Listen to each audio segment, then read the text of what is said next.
maybe, you know, I've had the cab crisis center, paid 3 visits to my home. There's rumors going through the neighborhood that I have a suicidal, homicidal tendency. They showed up 3 times trying to figure that out. And the 3rd time they decided I definitely did not.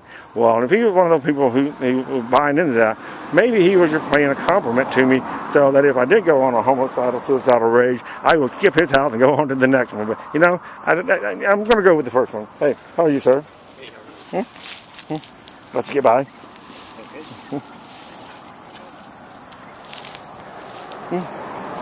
Obviously, he didn't hear anything of what I said as he walked up. He was wearing an earphone.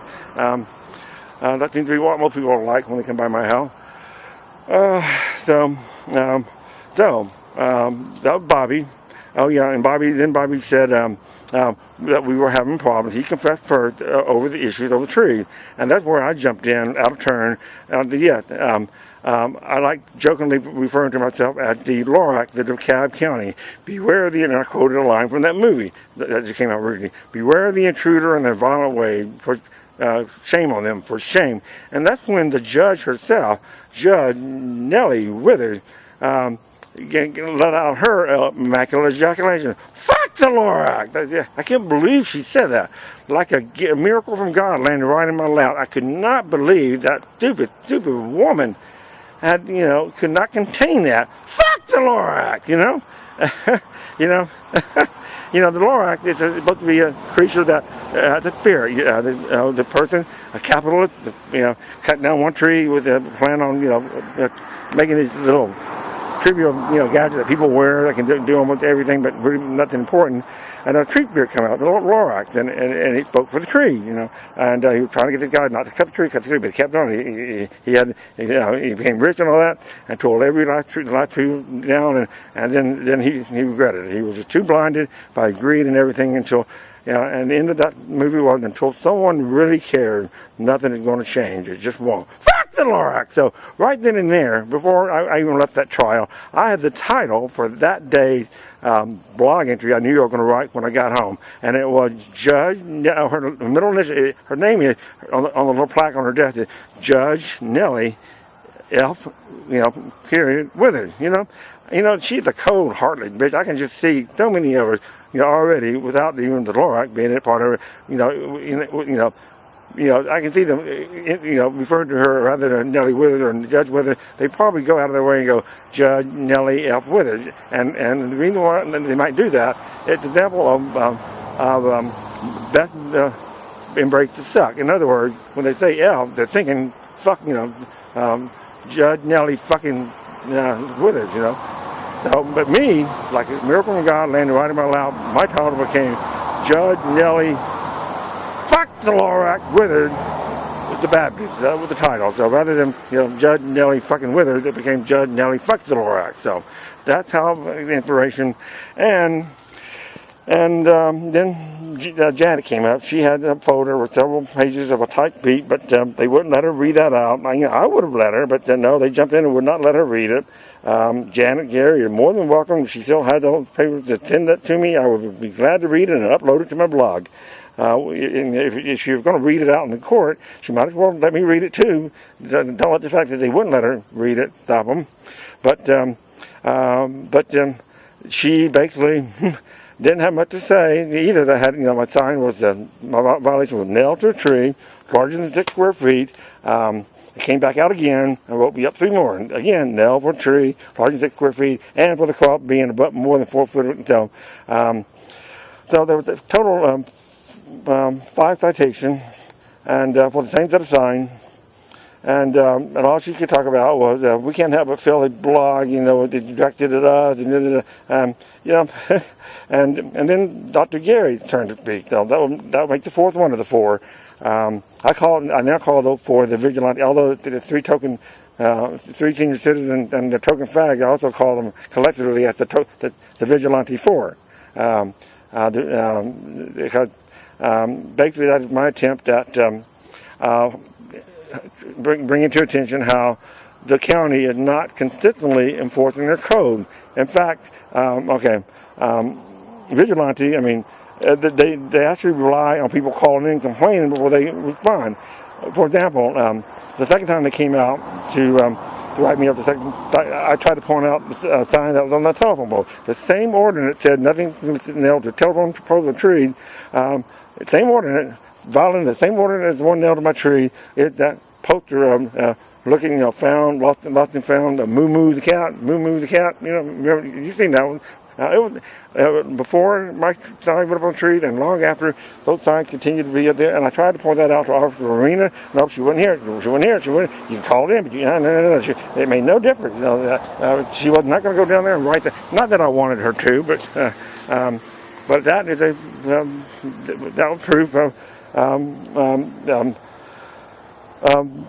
they rely too much on vigilante. In other words, when you rely on vigilante complaint before enforcing your code, basically that's unfair to a liberal and conservative neighborhood or a conservative and a liberal neighborhood. That is unfair. If you're not going to enforce the sign code ordinance consistently, you had no business being the business enforcing to begin with. Plus, okay, I violated the ordinance. They violated the green law by cutting down more than 5 trees. When I called the county and complained, that was the first time I heard of the green law. They had started on the far corner over there, and they started cutting one. By the time I realized something wasn't right, they were coming up the hill on the side. That's when I became interested and went down there. And there was a white foreman, just standing there. I was on the sidewalk. He was down in the yard right in front of me, just standing there, armed akimbo, back to me, and I got his attention. He turned around, and I go, "Sir, I live in that house right here. How many trees y'all plan on cutting down?" All of a sudden, that white foreman, and everybody else, all these little brown ones running around, the little Hispanic ones, they're all little, and doing all the work. And but when I asked him how many trees, all of a sudden, he gave me a disgusted look on his face, and he turned it back on me, and I patted him again, until I got his attention. And all of a sudden, he goes off in a raging fit. He was sorry he took that job. He never had to make, this many problems before. And he was angry. And that's when I learned that other people were already beginning to complain up and down with Xavier. That was the first time I heard about that. So, that's when I went back in the house, got the blue pages out, and after a couple of calls, I got the right agency where a lady told me that this is James Avery. I own a home on 1840 Mason Mill Road, and before I can go any further, she cut me off. "Sir, we are fully well aware of the situation and on top of it." And that's when she told me that, they had already approached the county and got permission to cut down trees. The green law is allowed 5 per year, 5 for December, 5 for January, plus 4 more. What the reason was for 4 more, I don't know. 14 trees. That 14 trees, they got permission from the county. Again, by the time I found all this out, they were already fussing over there, and all the trees in the front yard are gone. They're now coming up the side.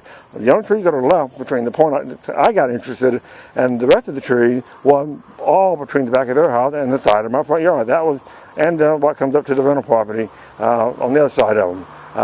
But I have the biggest percentage of contact with the actually touching the property of the useless green acre faggot. I'm the one that's mostly, I'm also the one who's even mostly affected by it. Not only am I mostly affected by it, we've had 3 trees, 3 different storms break off, one on top of my house, and I have no reason to believe that it can be any different with any future storm with high wind that blows through. Any tree that makes up this line, I don't care if we're way up to this point right now, I am still going to blame that useless green acre faggot, Charles W. Bliss. He is nothing, First day I actually met him, one of the questions I asked him was, am I correct assuming that you are at best a libertarian? This is me talking to the 001 after I've already found out from the Iranian concubine that it was all his money. Charlie goes, "No, I'm a Democrat," and, and we already had an election between, I don't know. I'm not sure if the election was over between Obama and McCain or not, but the primaries were definitely over. During the Republican primary, there was a Ron Paul sign in the yard. Once the primaries were over, it came down to McCain and Sarah Palin. That sign disappeared, and there was nothing else the rest of the election year. They had a Ron Paul sign, and Ron Paul is a libertarian who also run contender for the presidency on the Republican ticket. So why would that useless green acre faggot, Charles W. Bliss, "No, I'm a Democrat"? Why would he say something like that to me? He knows I'm gay by now.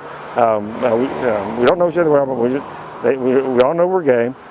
So in the gay community, you can almost pretty much assume any gay person you meet is going to be a Democrat until proven otherwise. Well, that was true back when I first started, and still pretty much true 25 years later. 1,000 men I've had sex with later, one form or another. Yet I've been gay long enough, and I've been observant long enough. I'm starting to pick up a trend, although very slight, how there are more and more gay people who are Republicans or libertarians, and there's been a big change, and are right too. Now, when I came out, we had the Rock Hudson, making the news, the kiss between him and Chris, whatever that blonde-headed woman, bimbo on Dynasty, whatever. The kiss between them, the quilt, home burned down because of an AIDS, a kid with AIDS from blood transfusion. They didn't want him in their chair in the school. That was when I came out. What it was like being gay, sucking dick, getting fucked up the ass was illegal back then. As opposed to now when it is not. So you got to realize the big difference, and that's the big difference. 25 years from May, I'm starting to see a trend where gay people are more and more so becoming Republican. If they can live and have a lot of money, if they can live in a nice friendly neighborhood like this. We got Bobby Wilson, the supposedly Iranian,